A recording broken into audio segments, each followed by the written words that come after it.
வணக்கம் and welcome to 1008 soil project. கூலி மேரா estate Sri Mahamariamman ஆலயத்துக்காக 1008 கோவில்லேருந்து ஒரு படி மண்ணை திரட்டிக்கிட்டு இருக்கோம். டைப்பிங்கில் 3 நாள் தங்கி 3 நாளில் ஏறத்தாழ ஒரு 55 கோயில் மண் எடுக்கணும்னு சொல்லிட்டு ஒரு எண்ணத்தோடு இருந்திருந்தேன். அந்த எண்ணத்தை உதவி செய்கிறதுக்காக கண்ணாண்ணனும் இறங்கி வந்திருந்தார். இன்றைக்கி முக்கியமான ஒரு ஆலயத்துலேருந்து 2 பொடி மண் எடுக்கணும்னு கேட்டிருந்தேன். அந்த ஆலயத்தோட சேர்த்து ஆலய நிர்வாகம் வந்திருந்தாங்க. அதே நேரத்தில் ஜெகானனும் வந்திருந்தார். ஸோ இந்த பயணத்தில் முழுக்க இந்த ஆலயத்தோட விஷுவலை நம்ம பார்க்க போகிறோம். இந்த ஆலயம் மேக்ஸ்வெல் மலை மேலே இருக்கிற ஒரு ஆலயம். ஏறத்தாழ ஒரு 150 வருஷத்துக்கு முன்னாடி கட்டப்பட்ட ஒரு ஆலயத்தை இன்னமும் மேக்ஸ்வெல் அந்த பூமியிலே பிறந்து வளர்ந்த மக்கள் இன்னமும் பராமரிச்சுக்கிட்டு இருக்காங்க. இந்த மலைக்கு ஏறி போகிறதுக்கு 12 கிலோமீட்டர் நம்மளோட ட்ராக் டிரைவல் தான் போக முடியும். பொதுவாக மேக்ஸ்வெல்ல இருக்கிற மக்கள் இல்லை தைப்பிங் மக்கள் கமுந்தி மக்கள்லாம் இந்த இடத்த ஒரு ஜோகிங் ட்ராக்காக பாய்ப்பாங்க. மேலுக்கு வரைக்கும் போயிட்டு அதுக்கப்புறம் ஜோகிங் பண்ணிட்டு கீழே இறங்குவாங்க. நாங்கள் ட்ராக் பாய்ச்சோம். காரணம் நம்மள எக்யூப்மெண்ட்லாம் எடுத்துகிட்டு போன வசி. ஸோ ட்ராக்கு போகிறதுக்கு ஏறத்தாழ அங்கே ஒரு அரை மணி நேரம் போச்சு. ஏன்னா இந்த பெண்ட் பார்த்திங்கன்னா அந்த வளவு ரொம்ப தாஜாமாக இருக்குது, ரொம்ப சூறாமல் இருக்குது. மழை போய்கிட்டே இருக்குது. அதே நேரத்தில் நிறைய விஷயத்தை டிரைவரும் சரி இந்த ஆலயத்தை சார்ந்தவர்களும் சரி இந்த விஷயத்தை சொல்லிக்கிட்டு இருந்தாங்க. மலை மேலே முன்பு டீ தோட்டம், அதாவது தேயிலை தோட்டத்தை உருவாக்குறதுக்காக இந்தியனை கொண்டு இங்கே வச்சுருந்தாங்க. நம்ம முன்னோர்கள் பாட்டை முப்பாட்டெல்லாம் அவங்க இந்த டீ இலையை ப்ரிசர்வ் பண்ணி நட்டு வளர்த்து வியாபாரத்துக்கு கொண்டு வரதுக்காக பல விஷயங்கள் செஞ்சுருந்தாங்க. அதில் தெய்வ வழிபாட்டு வேணும்னு சொல்லிட்டு ஆதியில் காளியம்மனை குறித்து வழிபட்டுட்டு இருக்காங்க. இந்த மலையில் 2 சாமி மட்டும் இல்லை, குறைஞ்சது ஒரு 8 சாமி கிட்ட இருக்கு. அதில் சில பேர் கோவிலோட இணைச்சி வந்துட்டாங்க, சில பேர் இன்னும் காட்டுக்குள்ளே தான் இருக்காங்க. இப்போ நம்ம பார்க்க போகிற ஆலயம் மகா காளியம்மன் ஆலயம். மேக்ஸ்வெல் மலை மேலே இருக்கிற பழங்காலத்து ஒரே உளியில் ஒரே கருங்கல்ல செய்யப்பட்ட இந்த 150 வருஷத்துக்கு முன்னாடி உருவான மகா காளியம்மன் சிலையை இன்னமும் ப்ரிசர்வ் பண்ணிக்கிட்டு இருக்காங்க. இந்த ஆலயத்துக்கு உண்டான வரலாறும் இந்த ஆலயத்துக்கு உண்டான விஷயங்களும் இந்த ஆலயத்தை சார்ந்து ஒரு பாட் ஒன்று ஒட்டி வச்சிருக்காங்க. அந்த காலத்தில் நடந்த திருவிழா, அந்த காலத்தில் நடந்த இந்த விசேஷம், அந்த காலத்தில் இந்த கோவிலோட விஷுவல்லாம் அழகாக வச்சு வழிபட்டு வராங்க. அதே நேரத்தில் இந்த ஆலயத்தை சார்ந்து இருக்கிற நிறைய விஷயங்களை அழகாக அமைச்சு வந்துக்கிட்டு இருக்காங்க. இந்த இடத்துக்கு வரத்துக்கு முன்னாடி கண்டிப்பாக கோவில்காரங்கிட்ட நீங்கள் தகவல் சொல்லிட்டீங்கன்னா அவங்க உங்களுக்கு ப்ரிப்பரேஷன் பண்ணிடுவாங்க. மேலுக்கு என்னென்ன செய்யணும், இல்லை நீங்கள் தங்கிட்டு போகிறதா இருக்கலாம், இல்லை பூஜைகளை செய்கிறதா இருந்தால் அவங்க ரெடியாக இருக்காங்க அவங்க செய்கிறதுக்கு. உற்சவர்லாம் பார்த்தீங்கன்னா அந்த காலத்து ஏறத்தாழ ஒரு 100 வருஷத்துக்கு முன்னாடி வச்சுருந்த அந்த உற்சவரை இன்னமும் வச்சுருக்காங்க. இங்கே தேர் ஏறி போகிற முருகருக்கு அது பெரிய உற்சவரை வச்சுருக்காங்க. இந்த மலைமேட்லேயே ஒரு முருகர் ஆலயம் இருக்குது. ஆனால் எனக்கு அந்த சந்தர்ப்பம் இல்லை பார்க்கறதுக்கு. இப்போ மலை விஷுவல்லேருந்து பார்த்தீங்கன்னா பாதி டைப்பிங் பாதி கமுந்திங் தெரியும். அதே நேரத்தில் கோயில் பாருங்கள், மலை மேட்டில் இருக்கிற காளியம்மன் சொன்னால் இதுதான் முதல் காளியம்மன் கோயிலாக இருக்கும். நான் இது வரைக்கும் பார்த்ததுலே பல ஆலயத்துக்கு போயிருக்கேன். அதே நேரத்தில் நாங்கள் வர நேரத்தில் கருடரும் பார்க்கறதுக்கு ஒரு வாய்ப்பு கிடச்சி. இந்த காளியம்மன் ஆலயம் தற்பொழுது திருப்பணியில் இருக்காங்க. அதாவது கோயிலை இன்னும் கொஞ்சம் கட்டி முடிச்சோமா நாளை பின்ன தங்குறவங்களுக்கும் நாளை பின்ன விசிட் பண்ணுறவங்களுக்கு இந்த ஆலயம் நல்ல ஒரு அழகான ஆலயமும் நல்ல ஒரு பக்தி நிறைஞ்ச ஆலயமாக செஞ்சுக்கிட்டு வராங்க. நீங்கள் காளியம்மனோட பக்தர்களா அல்லது காளியம்மனோட கோவிலுக்கு நீங்கள் ஏதாச்சும் நன்கொடை கொடுக்கணும்னு நினைக்கிறீங்களா, நீங்கள் தாராளமாக இந்த ஆலய நிர்வாகத்தை கான்டாக்ட் பண்ணி உங்களோட நன்கொடையை செலுத்தலாம்.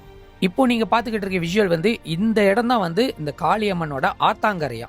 இந்த ஆத்தாங்கரையை இன்னும் அழகாக ப்ரிசர்வ் பண்ணி வச்சுருக்காங்க. அதே நேரத்தில் ஒரு சுயம்பா உருவான ஒரு லிங்கத்தை என்கிட்ட காட்டினாங்க.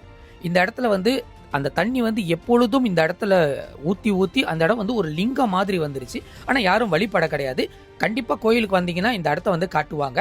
இந்த ஆலயம் ஊத்து தண்ணியை வச்சு தான் அந்த அம்பாளுக்கே குளிப்பாட்டுறதும் அபிஷேகம் பண்ணுறதும் செஞ்சுக்கிட்டு இருக்காங்க.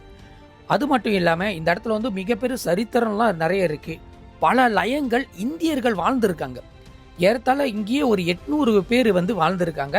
தீயலை தோட்டத்துக்கு மட்டும் இல்லாமல் பல விஷயங்கள் வெள்ளக்கார துறைக்கு வேலை செய்கிறதுக்காக கொண்டு வந்தவங்க தான் இந்தியர்கள். பட் அவங்களுக்கு தேவைப்பட வேண்டிய தமிழ் பள்ளியும் சரி, கோவிலும் சரி, தங்க இடமும் சரி, இது எல்லாத்தையும் அமைச்சு கொடுத்துட்டு பத்திரமா பராமரிச்சுட்டு வந்திருந்தாங்க. அதுக்கப்புறம் இந்த இடத்துல வர்ற டீ பிஸ்னஸ் டவுன் ஆன கேட பிறரெல்லாம் ரீலொகேட்டட் பண்ணிட்டாங்க. பட் ஆலயத்தை மட்டும் இன்னும் வச்சு ப்ரிசர்வ் பண்ணிட்டு இருக்காங்க. இந்த மேக்ஸ்வெல் ஹில் புக்கெட் லா ரூட்ல இருக்கிற வாசி இந்த இடம் ஒரு டூரிஸ்ட் அட்ராக்ஷனுக்காக மாற்றிக்கிட்டு வராங்க. மேக்சிமமாக மாற்றிட்டாங்க. பட் இருந்தாலும் கோவிலுக்கு தனியாக ஒரு இடத்த வந்து கெசட் பண்ணி கொடுத்து ஜபாத்தன் பெருத்தனன் கீழுக்கே இவங்க ரீலொகேட் பண்ணி கொடுத்து இந்த ஆலயத்தை வந்து பராமரிச்சுட்டு வராங்க. பழங்காலத்தில் செய்யப்பட்ட தேக்கு மர கட்டையில் தான் இந்த கதவு வந்து செஞ்சு வச்சுருக்காங்க. இன்னமும் இதை வச்சு ப்ரிசர்வ் பண்ணிகிட்டு இருக்காங்க. இப்போது இந்த ஆலயத்தோட விஷுவலை பாருங்கள். அதே நேரத்தில் இவங்க கட்டின இந்த ஆலயத்தோட ஓசை பார்த்தீங்கன்னா வேற மாரி ஒரு வைப்ரேஷன்.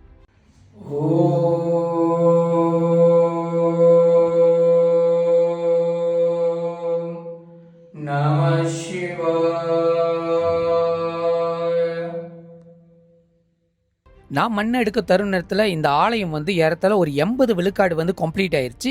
இன்னொரு 20 விழுக்காடில் இந்த ஆலயம் வந்து முழுமையாக நிறைவேறிச்சிரும். அதே நேரத்தில் இந்த எல்லையில் அங்கங்கே இருந்த சாமிக்கு தனிப்பட்ட முறையில் ஆலயத்தை அமைச்சு அவங்க, அதாவது யாரெல்லாம் இந்த ஆலயத்தை வச்சுருந்தாங்களோ அவங்க வழிபடுறதுக்காக செஞ்சு வச்சுருக்காங்க. இது ஒரு நல்ல திட்டம், நல்ல ஒரு எண்ணம். ஸோ இதே மாதிரி பல ஆலயங்களும் செய்ய வேண்டிய ஒரு கட்டாயத்தில் இருக்காங்க. இந்த வேலையில் டெம்பிள் மேனேஜ்மெண்ட்டுக்கு நான் நன்றி தெரிவிச்சுக்கிறேன், நம்மளுக்கு ஒரு பிடி மண்ணை கொடுத்ததுக்கு. ஓகே,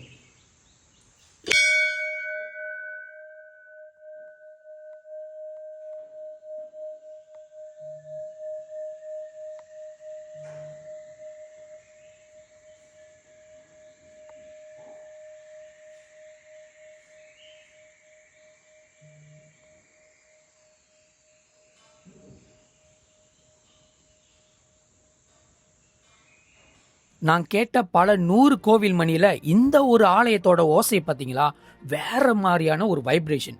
அது அப்படியே தொடர்ச்சியாக பல நிமிஷத்துக்கு போகுது. அந்த ஒரு ஓசை நம்மளுக்குள்ள இருக்கிற எல்லாத்தையும் வைப்ரேட் பண்ணி ஏங்க வைக்குது. இந்த காளியம்மன் கோவில் அருகிலே பார்த்தோமா ஒரு ஐயப்பன் கோயிலை வந்து உருவாக்கி வச்சிருக்காங்க. ஐயப்பன் பக்தர் பெருமக்களுக்கு கண்டிப்பாக இந்த ஆலயத்தை பற்றி தெரிஞ்சிருக்கும். மேக்ஸ்வெல் ஐயப்பன் ஆலயம் சொன்னாலே பலருக்கும் தெரிஞ்ச ஒரு ஆலயம் தான். இந்த ஆலயத்தோட சிறப்பு வந்து தற்பொழுது ஒரு 18 படி உருவாக்கி கருப்பு சாமிக்கும் சின்ன சாமிக்கும் ஒரு இடத்த உருவாக்கி ஆலயத்தை வந்து இன்னும் பராமரித்து பக்தர்களுக்கு தேவைப்பட வேண்டிய விஷயங்களை செஞ்சுக்கிட்டு வராங்க. இந்த ஆலயமும் திருப்பணியில் இருக்கிற வாசி உங்களால் முடிஞ்ச அளவுக்கு காணிக்கையோ நன்கொடையோ அல்லது நீங்கள் ஸ்பான்சர் பண்ணுறீங்க, நான் மோசைக் வாங்கி தரேன், நான் மணல் வாங்கி தரேன், நான் சிமெண்ட் வாங்கி தரேன், நான் இந்தமாரி விஷயங்களை வாங்கி தரேன்னு நினச்சிங்கன்னா கண்டிப்பாக ஆலய நிர்வாகத்துக்கு கான்டாக்ட் பண்ணிட்டு உங்களோட எண்ணத்தை சொல்லுங்கள். அவங்களுக்கு என்ன தேவையோ அதை வந்து அவங்க ரிக்குவயர்மெண்ட் பண்ணிடுவாங்க. அது வழியாக உங்களோட நன்கொடையை வச்சு இந்த கோயில் வந்து நிறைவேற்றிலாம் பார்க்குறாங்க. இந்த வருஷம் ஐயப்பன் பூஜை வரத்துக்கு முன்னாடி இந்த கோவிலோட ஸ்ட்ரக்சர் நல்லபடியாக முடிஞ்சிடணும்னு எதிர்பார்க்குறாங்க. இந்த ஆலயத்தை ஒட்டி நிறைய விஷயங்கள், நிறைய கம்யூனிட்டி பேஸ் சென்டராக உருவாக்கி வச்சு பழங்காலத்து மக்கள் இந்த மலையிலே பிறந்து வளர்ந்தவங்க தான் இந்த ஆலயத்தை வந்து நிர்வகிச்சுட்டு வராங்க. இந்த வேலையில் டெம்பிள் மேனேஜ்மெண்ட்டுக்கு நான் நன்றி தெரிவிச்சுக்கிறேன். என்ன ஒரு பெரிய விஷயம்னா, ஆலயத்தோட கருவறையிலேருந்து ஒரு பொடி மண்ணை வந்து பொதுவாக கொடுக்க மாட்டாங்க, தயங்குவாங்க, சாமியை எடுத்து கொடுக்குறதா நினைப்பாங்க. பட் நம்மளோட அம்பாலோட குறிக்கோள் வச்சு தான் இந்த ஒரு விஷயத்தை வந்து தானமாக கேட்குறோம். இந்த ஆலயத்தில் நம்மளோட ஐயப்பன் சன்னதியிலேருந்து ஒரு பொடி மண்ணை வந்து கொடுத்துருந்தாங்க. இந்த வேலையில் டெம்பிள் மேனேஜ்மெண்ட்டுக்கு நான் நன்றி தெரிவிச்சுக்கிறேன். இன்னைக்குள்ள பயணத்தில் கோவில் நிர்வாகத்துக்காரங்களும் தலைவரும் துணைத் தலைவரும் மற்றும் ஜெகா அண்ணன் கண்ணா அண்ணன் வந்து மிகப்பெரிய உழைப்பு போட்டிருந்தாங்க. நிறைய விஷயத்தை இந்த ஆலயத்துக்கு வந்து செய்யணும், இந்த ஆலயம் வந்து மக்களுக்கு தெரியணும், இந்த ஆலயத்தை வந்து மக்கள் தேடி வரணும், அவங்களோட விசேஷத்தில் கலந்து கொள்ளணும். காரணம், மிக பழமையான ஆலயத்தை நம்ம கொண்டாடலைன்னா கண்டிப்பாக இது காலப்போக்கில் மறைஞ்சு போயிடும். நாங்கள் இந்த ஆலயத்தை பார்த்துட்டு பிறகு டிரைவர் வந்து மலை மேட்டுக்கு, அதாவது இன்னும் உச்சத்துக்கு கொண்டு போனார். அழகான இடம், நல்லா ரிலாக்ஸேஷன் பண்ணுற ஒரு இடத்த வந்து காமிச்சிருந்தாரு.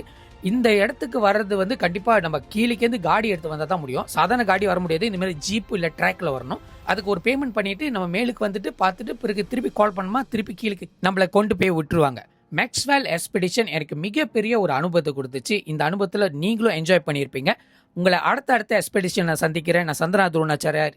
நாம் ஆலயம் நாமே அங்கீகரிப்போம். இது உங்களுக்கான ஒரு நிகழ்ச்சி.